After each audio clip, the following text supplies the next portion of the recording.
Няма нужда да се представям, знаете коя съм. Нямам микрофони, между другото, за което се извинявам. Може би ще се наложи да говоря малко по-високо. Имам 3 снимани епизода, които са обработени, но не съм ги качила, просто защото не смятах, че е редно да ги качвам и не смятам, че съдържанието им е редно или по-скоро подходящо в този момент да се качи. Какво ново при мен? Ще попитате сигурно и защо не съм ги качила. Новото при мен няма почти нищо ново. Имам си работа, имам си дом, имам си приятели, имам хора до себе си. Предния път говорихме за това, че реално мен ме е страх в някакви ситуации, как аз ще постъпя, как човека отсреща ще постъпи. Накратко, че съм счупена от предишна връзка, което е напълно нормално. Всеки човек се променя след дадени хора, които са минали в живота му и през живота му. Не смятам, че ние трябва да показваме тези неща или по-скоро да позволяваме тези неща да ни влияят в следващата връзка или в следващите ни отношения, независимо то дали са с приятели, дали са с гаджета, с съпруг, съпруга. Всеки минава през някакви неща и е напълно нормално всеки да си има своите падения и своите възходи. Но смятам, че понякога, опитвайки се в дадени ситуации да защитим дадени хора, било то по един или по друг начин, независимо те дали са прави или не са прави, можем да бъдем грешно разбрани.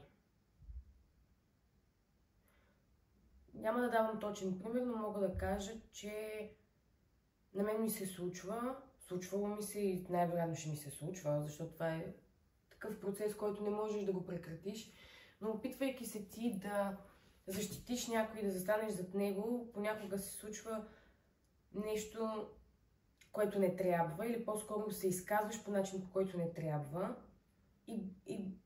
и си грешно разбран.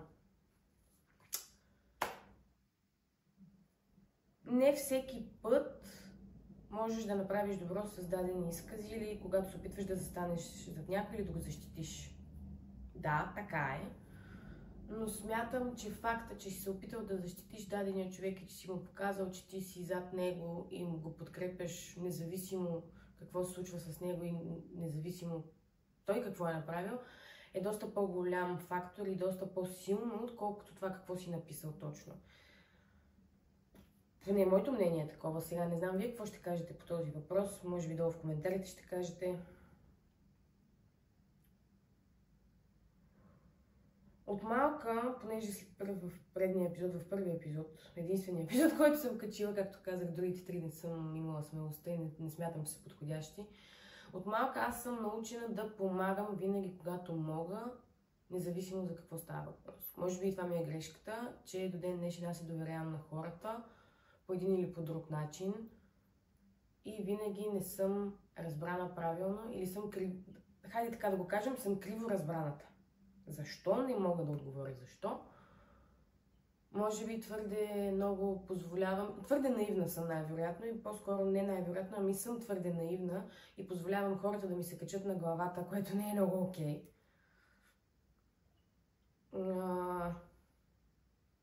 Няма да плачем в този епизод, поне така си мисля.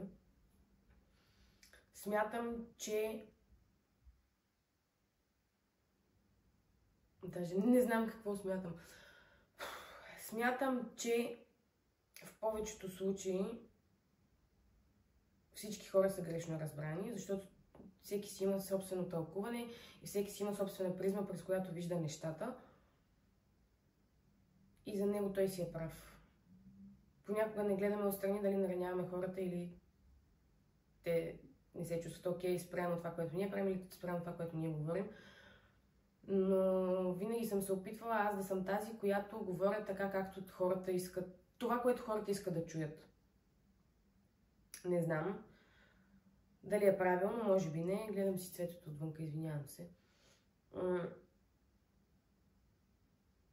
Може би това да си твърде добър е лошо във всеки един аспект, защото когато ти си твърде добър и когато вярваш на всичко и си наивен, на тебе ти се качват на главата и просто те разбиват. Ама от всякъде те разбиват. Независимо ти дали си помогнал, дали си направил това, дали си направил онова, дали то, нали, няма значение, просто така се случва. На мен наскоро ми се случи нещо подобно, аз се опитвам да защитя даден човек. Казвам неща, които съм ги казала в момент на ярост. Напълно нормално според мен. След това пиша нещо дълго, което е обяснявайки защо аз вярвам на този човек и защо го защитавам и че аз винаги ще вярвам в него и винаги ще бъда зад него, независимо той какво каже за мен или какво ще направи или какво е направил и какво се случва и какво се е случило. Може би до някаква степен нараних човека с моя изказ, с това, което написах и това, което казах, но не съжалявам. Не съжалявам, защото знам, че за себе си аз съм права. През неговата призма може аз да не съм права, но аз знам, че съм права и съм направила това, което мога и съм се опитала аз да го защитя. Не е само един човек всъщност. Аз съм защитавала страшно много хора. Слагала съм си главата в торбата и съм си патила аз след това, което никой след това не ми е казал благодаря. Окей, но щом ти не оценяваш това, което аз съм направила за тебе, не очаквай аз да оценя това, което ти правиш за мен. Живота е едно колело на късмета, което се върти нон-стоп. И винаги ще бъде така.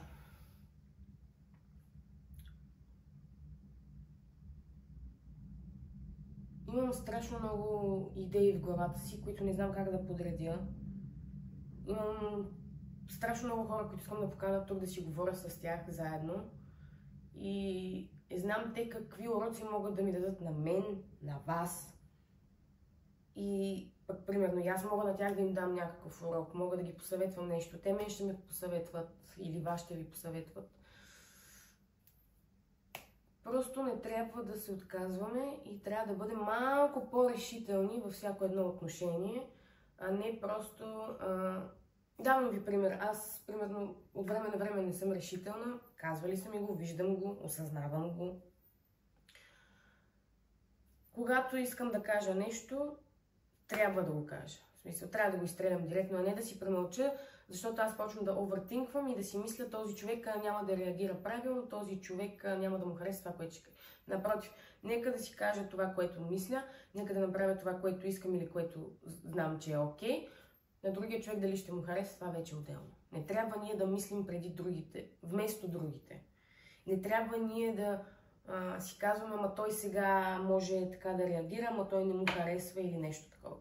Мен не ме интересува това. Не трябва да ме интересува. Аз знам за себе си, че това е окей, че това е правилно. Казала съм го, написала съм го, изиграла съм го дори ако трябва в даден момент. Имам предвид за TikTok. Ако играете в късометражни филми, знаете, че трябва да изиграете даден герой. Нали?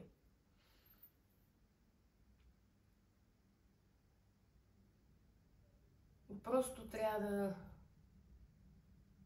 Не трябва да се отказваме и трябва да сме много по-решителни, независимо какво се случва. Не трябва да сме толкова наивни, защото колкото по-наивен си, толкова по-тежко е за теб самия. И толкова повече теб ще те нараняват, и толкова повече ще...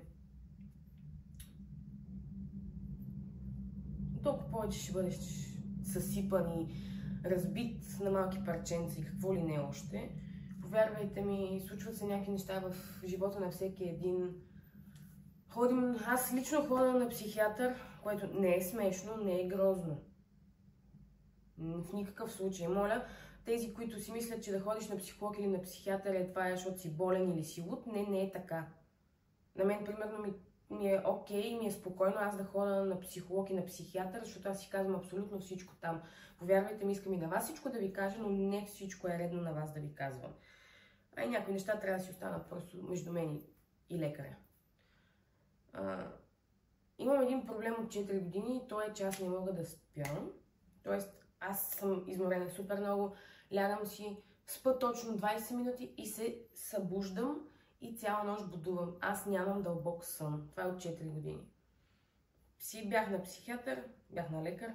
Лекарът ми каза, мозъкът ти работи 24/7. Твоя мозък не почива. Аз не мога да се изключа. И това е хиперактивност, ако искате го наречете, както искате го наречете.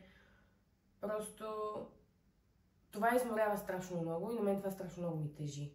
Откакто бях при него и откакто той ми изписа едно малко бяло хапченце за сън, което всъщност се оказва, че е противоалергично, т.е. не може да станеш зависим от него, аз мога да спя. И да ви кажа, вау! Вау! Това да се наспиш е много хубаво. Много приятно. Аз не знаех, бях забравила какво е. Мислех, че повече никога няма да го усетя. Затова, ако ви имате някакви такива проблеми, насърчавам ви, съветвам ви да отидете да си поговорите с професионалист, защото има ефект. И този ефект трябва да го изпитате и вие, за да може да се успокоите. Мозъка ми се изключва, аз нощно време не мисля вече. Сега, ако трябва да сме честни, всичко е и на ментална основа, нали, мисля си, че хапчето ми помага, може да е така, може наистина хапчето да помага, но мозъкът ми почива нощно време. Това, от което аз имах огромна нужда и не признавах дълги години пред себе си, че трябва да направя нещо подобно. И ходила съм и преди на психолог и на психиатър, но си мислех, аз съм луда. Не, напротив. Не е нужно да си луд. Не е нужно да си откачен, за да ходиш на такива лекари. Не, напротив. Даже е по-добре за самите вас. Повярвайте ми, в този един час, в който вие седнете да си говорите с човека от среща, той нито ще ви осъди, нито ще ви се развика, нито ще почне като родител, ама аз, нали ти казах, майките и така нататък. Защото знаем, че дори да седнеш да говориш с най-добрия си приятел или най-добрата си приятелка, те също ще започнат да осъждат. А този човек просто слуша. Този човек просто слуша. Никога няма да те осъди. Напротив, ще каже, ти си права, ти си такова. Въпреки, че не си прав. Примерно. Но някакси, когато той те поощри и когато той ти каже, че ти си прав, това за теб е най-важното. И си заслужава. Днешното епизод ще е само това. Кажете ми за следващия епизод какво точно искате да си говорим и дали искате да имаме гост, да имам гост. И благодаря, че гледахте.